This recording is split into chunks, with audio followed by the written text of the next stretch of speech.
bem-vindos à nossa conversa de hoje. Estamos com o material de um vídeo do YouTube aqui, especificamente a transcrição da sessão 14 sobre Daniel, lá do canal The Reconciled. E o foco é bem no finalzinho do livro de Daniel, sabe? Fim do capítulo 11 e o 12 inteiro. Exato. É uma parte bem densa das escrituras. E o material que a gente analisou, olha, ele não economiza nos adjetivos. Diz que essa sessão é nada menos que a profecia mais detalhada do Velho Testamento sobre o futuro. Chega a chamar de clímax de toda a história. Pelo menos é essa a visão da fonte, né? Uma afirmação forte, com certeza. Mostra o peso que eles dão a esses capítulos. E os temas que a fonte aborda aqui? Bem, a lista é grande. Fala da ascensão de um governante mundial, que teria sido prefigurado por um tal de Antíoco Epifânio. Uma figura histórica bem conhecida por quem estuda esse período. Uma guerra mundial final, climática mesmo, um período de tribulação bem pesado, focado em Israel, mais global. Mas não só desgraça, né? O material também fala de libertação, ressurreição, julgamento. E recompensa para os justos, isso mesmo. Então, nossa missão aqui é tentar desmembrar essas interpretações, assim. Como a fonte apresenta, né? Ver as ideias centrais, o que eles querem dizer com tudo isso. Bora lá. Vamos lá. Por onde a fonte começa? Começa dando uma ré. Voltando lá para Daniel capítulo 8. A fonte pega a figura do Antíoco Epifânio, aquele chifre pequeno, e o vê como um tipo, um protótipo, sabe? Quase um ensaio para o que viria depois. Ah, sim. E quais ações dele são destacadas como prenúncios? Basicamente, a oposição dele a Israel, que é chamada de Terra Formosa. O jeito dele se achar o máximo, se colocando contra Deus, o príncipe do exército. A interrupção do sacrifício diário no templo. E a profanação do santuário. Isso é central na história de Antíoco. Exatamente. A fonte usa esses pontos como paralelos para o futuro. E essa leitura de Daniel 8 que a fonte faz é bem interessante. Eles identificam o carneiro como Média Pérsia, o bode como a Grécia. O grande chifre seria Alexandre, o Grande, e depois os 4 reinos que surgiram. Faz sentido historicamente. Sim, essa parte é mais padrão. Mas aí a fonte foca naquele rei de feroz catadura que entende enigmas. E a interpretação que eles dão é que esse poder não é dele mesmo, sabe? Vem de fora, uma influência satânica, segundo eles. Ah, interessante essa conexão. Para prosperar. E uma tática que a fonte acha sinistra. Usar a paz para destruir muita gente, tipo uma falsa segurança. Nossa, isso dá o que pensar. E daí a gente pula para Daniel 11, verso 36. É aí que entra o tal rei voluntarioso. Isso. O nome já diz, né? Um cara que faz o que quer. A fonte descreve ele como alguém que se exalta acima de qualquer deus, fala coisas absurdas, espantosas contra o Deus verdadeiro. E parece que tudo dá certo para ele, pelo menos por um tempo. Exato. Até que a indignação divina se complete. A fonte até repete essa característica dele ser boca grande, né? Muito falador, autopromoção total. E o verso 37? A fonte diz que é denso, esse verso dá pano pra manga. Primeiro, não terá respeito ao Deus de seus pais. Isso leva alguns estudiosos que a fonte cita a pensar que ele poderia ser judeu. Ah, por causa dos pais dele. Exatamente. Mas a fonte mesma diz que isso é debate, tá? Tem gente que acha que é gentil, outros que talvez sejam 2 figuras diferentes no capítulo. Enfim, não é batido o martelo. Entendi. E a parte do desejo de mulheres? Isso sempre gera polêmica. Pois é, a fonte faz questão de alertar para não ir direto para a interpretação sobre orientação sexual.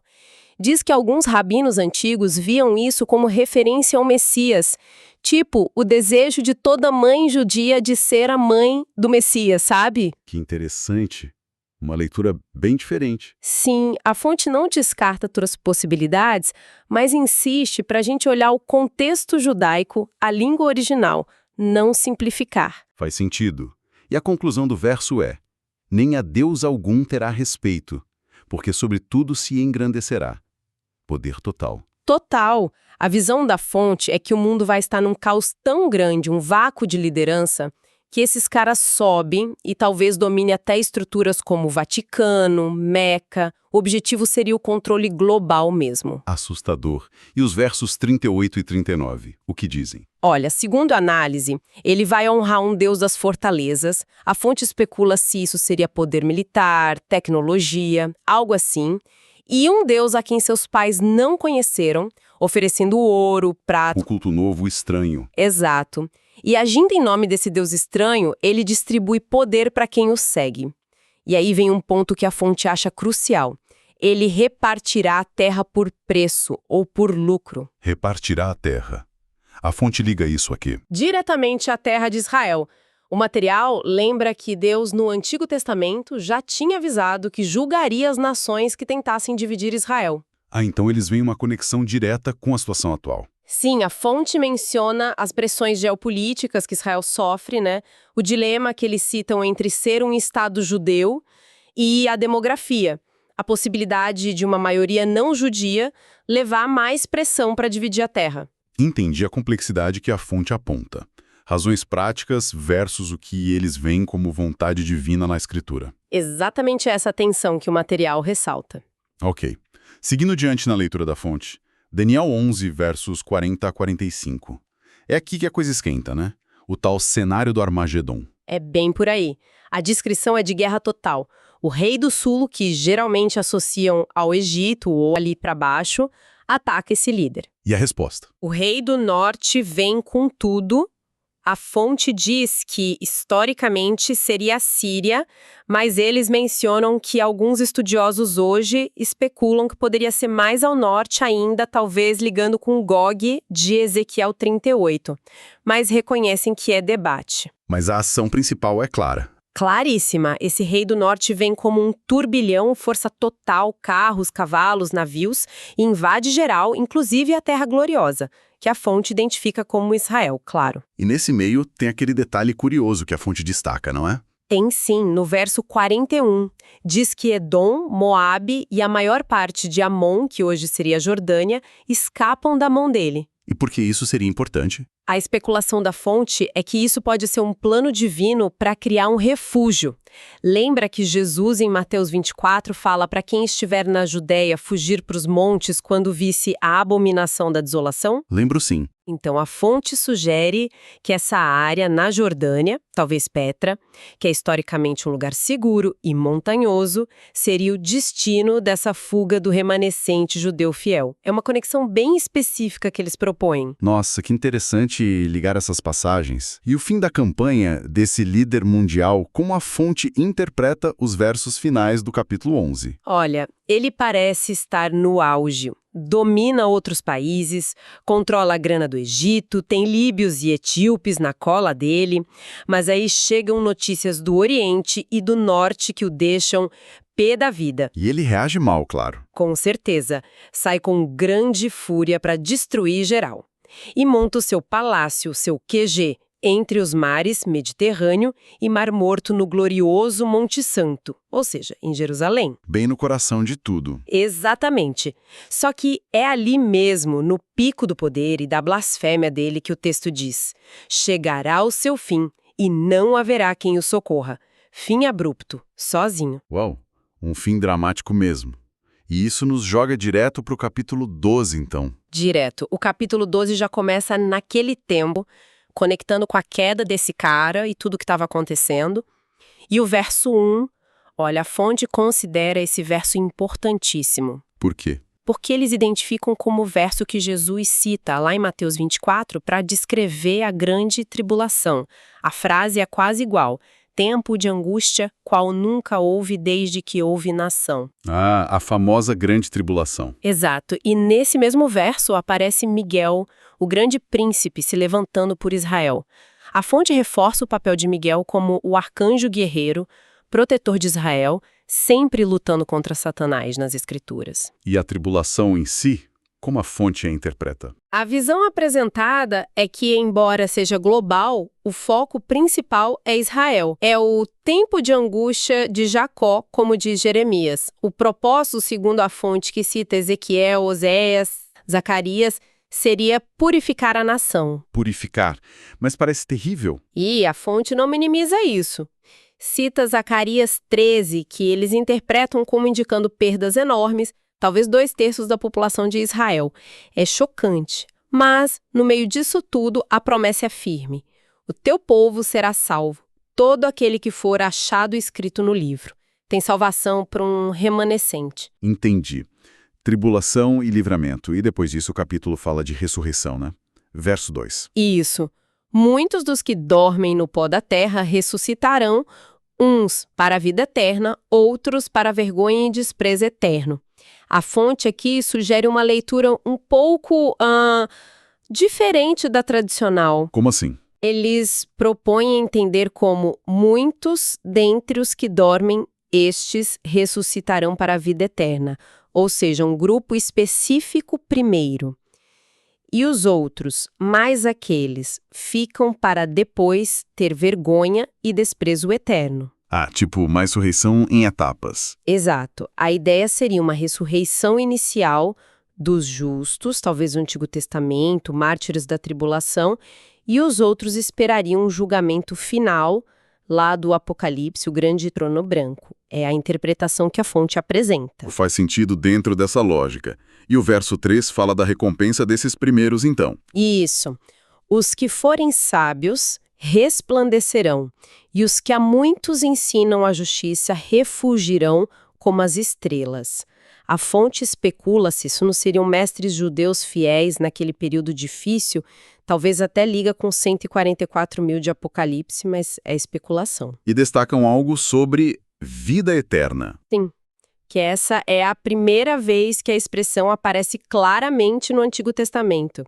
E fazem um ponto teológico que acham importante: não misturar os santos. Dizem que os do Antigo Testamento, os da Igreja e os da Tribulação são grupos distintos, com promessas próprias. Essa distinção parece ser um fio condutor na análise deles. E o verso 4? Sela este livro até o fim do tempo. Isso é chave, né? Crucial para a perspectiva da fonte.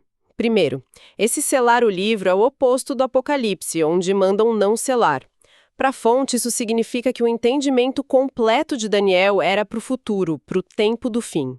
E a parte do conhecimento que se multiplica. Aí a interpretação deles é bem específica. Não é sobre ciência ou tecnologia em geral, mas sobre o conhecimento deste livro, das profecias de Daniel mesmo. A fonte vê o aumento do estudo e das interpretações de Daniel hoje como cumprimento disso. Entendi. O conhecimento profético se desvendando. Exato. Inclusive, o autor da fonte conta uma história pessoal sobre como ele acha que descobriu algo sobre Gog na Septuaginta que não estava nos comentários antigos, como exemplo desse processo. Interessante.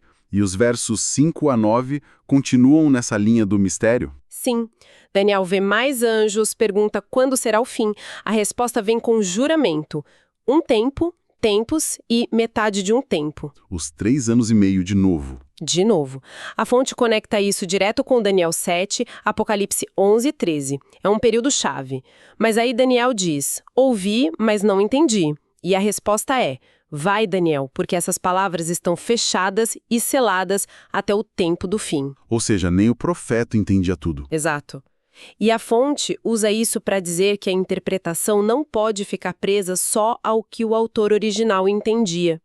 Deus podia revelar coisas que só fariam sentido depois. É um ponto de hermenêutica importante para eles. E aí vem aqueles números mais estranhos ainda, nos versos 11 e 12.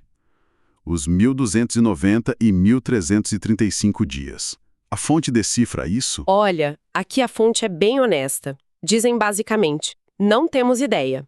O verso 11 fala de 1290 dias depois da abominação, 30 a mais que os 1260. O 12 fala de uma bênção para quem chega aos 1335 dias, mais 45 ainda. E o que seriam esses dias extras? Só especulação. A fonte menciona ideias como tempo para limpar o templo, julgar nações, estabelecer o reino, mas admitem que o texto não explica. É um mistério que permanece. Então, mesmo com o conhecimento aumentando, certas coisas continuam seladas, na visão deles. E o fim do capítulo 12? Termina com uma nota pessoal para Daniel, verso 13. Segue o teu caminho, descansarás, vai morrer, e se levantarás para receber a tua herança no fim dos dias. Uma promessa pessoal de ressurreição e recompensa para ele. Um final de esperança para o profeta. Sim, e a fonte resume o capítulo 12 como essa condensação de tudo.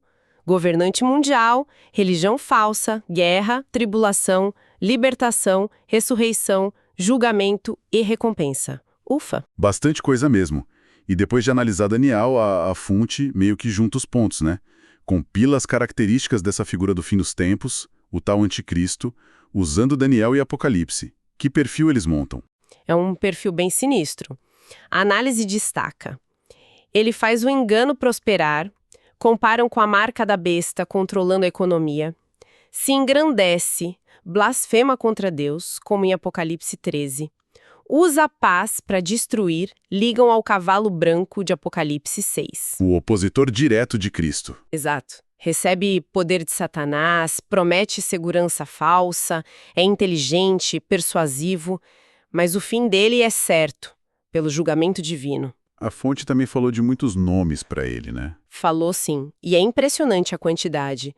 Dizem que são uns 33 títulos no Antigo Testamento e 13 no Novo. Tipo o Assírio, em Isaías e Miqueias, o Rei Voluntarioso, aqui em Daniel, o Homem do Pecado, o Filho da Perdição, em Tessalonicenses, a Besta. E por que o assírio seria importante para eles? Eles dão uma ênfase nisso porque a Assíria histórica fica no Oriente Médio. Isso poderia sugerir para eles que a origem desse líder não seria só a Europa Ocidental, como muita gente pensa, mas talvez da parte oriental do antigo Império Romano. Uma pista geográfica diferente. Exato. E uma curiosidade: eles dizem que a única descrição física dele na Bíblia estaria lá em Zacarias 11, no pastor inútil. Olha só. E para quem ficou curioso com tudo isso, a fonte dá alguma dica de por onde continuar estudando? Dá sim. Primeiro, claro, estudar Apocalipse, mas avisam que precisa de base no Antigo Testamento, por causa das muitas alusões. O método ideal para eles é o estudo expositivo, verso a verso. Mas e se alguém preferir temas? Também sugerem estudos temáticos, tipo sobre o anticristo ou o arrebatamento. Sobre o arrebatamento, aliás, a fonte usa uma frase forte. Diz que é uma doutrina absurda, mas que tem só uma coisa a favor: é inquestionavelmente correta. Comparando com a física quântica, que parece estranha, mas funciona.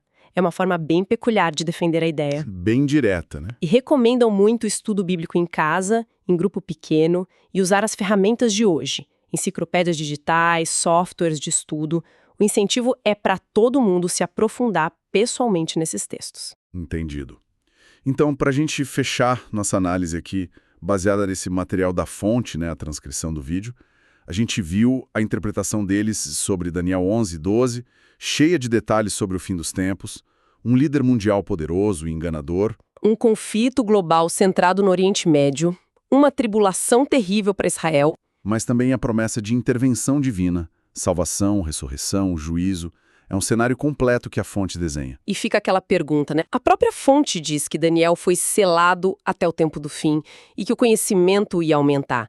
Se a gente aceita isso que a fonte diz, o que significa estarmos aqui hoje discutindo esses detalhes todos, os reis, o refúgio? Será que isso significa alguma coisa sobre os nossos tempos? Pois é, levanta a questão. Será que dá para reconhecer alguns desses padrões ou sinais que a fonte aponta nas profecias, olhando para o mundo hoje, mesmo sabendo que, como a própria fonte admite, o quadro é complexo, cheio de talvez e de interpretações diferentes. Fica aí a provocação da fonte sobre a relevância disso tudo hoje. Uma reflexão e tanto para a gente levar.